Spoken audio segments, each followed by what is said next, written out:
कभी सोचा है क्या होगा अगर हमारी धरती, जिस पर हम सब रहते हैं, अचानक बस यूं ही घूमना बंद कर दे? ये सोचकर ही थोड़ा अजीब लगता है ना? तो चलिए आज इसी अविश्वसनीय से लगने वाले सवाल की गहराई में उतरते हैं और देखते हैं कि इसका अंजाम क्या हो सकता है। तो एक पल के लिए कल्पना करते हैं, आप जहां भी हैं और फिर सब कुछ ठहर जाता है। एक पल में पूरा का पूरा ग्रह रुक जाता है। क्या हमें बस एक छोटा सा झटका महसूस होगा, या फिर कुछ ऐसा होगा जो हमारी कल्पना से भी कहीं ज्यादा भयानक है? देखिए, हमें शायद ये महसूस नहीं होता, लेकिन अभी इसी वक्त भूमध्य रेखा यानी इक्वेटर पर हम सब लगभग 1670 किलोमीटर प्रति घंटे की जबरदस्त रफ्तार से घूम रहे हैं। ये कोई मामूली स्पीड नहीं है, इसमें ऊर्जा का एक विशाल भंडार है। तो जब ये अचानक रुकेगी तो वो सारी काइनेटिक एनर्जी आखिर जाएगी कहाँ? सबसे पहली और सबसे ज्यादा विनाशकारी चीज जो होगी वो फिजिक्स के एक बहुत ही सरल से नियम की वजह से होगी, जड़त्व का नियम यानी लॉ ऑफ इनर्शिया।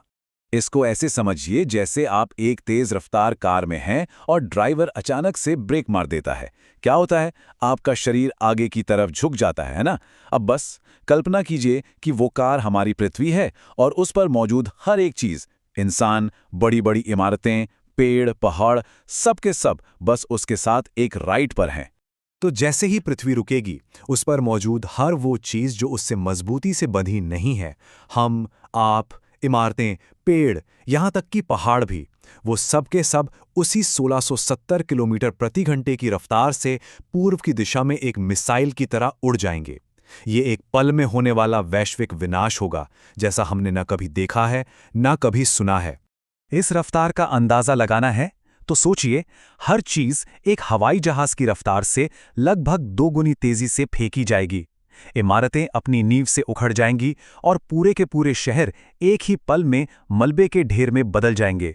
और ये तो सिर्फ जमीन पर मौजूद चीजों की बात हुई है। तबाही का अगला चैप्टर समुद्रों और हमारे वायुमंडल से आएगा, जो इस मंजर को और भी भयानक बना देगा। जमीन की ही तरह महासागरों का पानी भी तो घूम रहा है। जब ग्रह रुकेगा तो पानी का ये विशाल समूह अपनी गति को बनाए रखेगा और आगे बढ़ता रहेगा। इसका नतीजा होगा महासुनामी।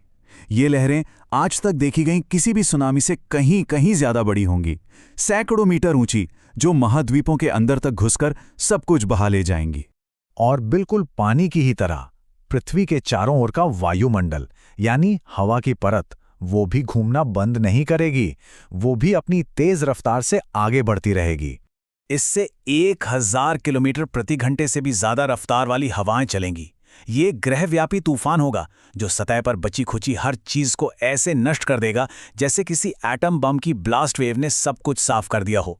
इस शुरुआती भयानक विनाश के बाद पृथ्वी एक पूरी तरह से अलग जगह बन जाएगी। अब दिन और रात का चक्र नहीं रहेगा और हमारा ग्रह 2 चरम सीमाओं में बंट जाएगा। जो हिस्सा हमेशा सूरज के सामने रहेगा वो एक आग की भट्टी बन जाएगा। तापमान इतना ज्यादा बढ़ जाएगा कि महासागर उबलने लगेंगे। वहीं दूसरी ओर जो हिस्सा हमेशा अंधेरे में रहेगा वो पूरी तरह से जम जाएगा और एक नए हिमयुग की, एक ग्लोबल आइस एज की शुरुआत होगी। और वक्त के साथ पृथ्वी के मूल आकार और उसकी भूविज्ञान में भी जबरदस्त बदलाव आएंगे। अपने घूमने की वजह से ना हमारी पृथ्वी एकदम गोल नहीं है, बल्कि भूमध्य रेखा पर थोड़ी सी उभरी हुई है। इसे इक्वेटोरियल बल्ज कहते हैं, जो सेंट्रीफ्यूगल फोर्स का नतीजा है। जब घूमना बंद हो जाएगा तो ये उभार धीरे धीरे खत्म हो जाएगा। पृथ्वी एक आदर्श गोला बन जाएगी। इसका मतलब ये है कि भूमध्य रेखा पर जमा हुआ सारा पानी ध्रुवों यानी पोल्स की ओर बह जाएगा। नतीजा, ध्रुवों पर 2 विशाल महासागर और भूमध्य रेखा के चारों ओर एक विशाल नया महाद्वीप बन जाएगा।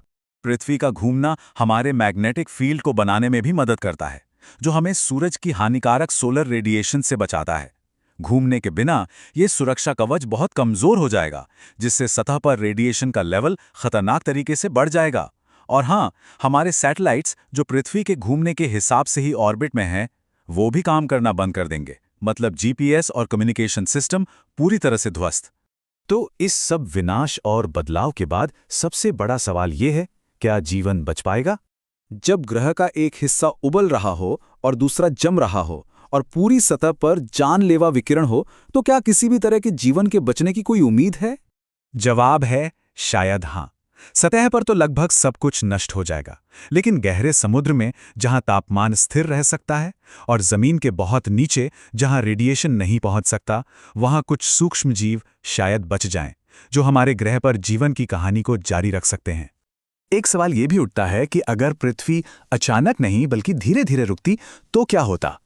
शायद जीवन को खुद को ढालने का थोड़ा वक्त मिल जाता, लेकिन अंत में स्थायी दिन और रात वाली वो आग और बर्फ की दुनिया का बनना तो तय था। और आखिर में यही बात सबसे महत्वपूर्ण है। पृथ्वी का घूमना एक ऐसी चीज है जिसे हम इतना सामान्य मान लेते हैं, लेकिन ये हमारे ग्रह पर जीवन के अस्तित्व के लिए बिल्कुल जरूरी है। अगर ये रुक जाए तो सच में जीवन भी रुक जाएगा।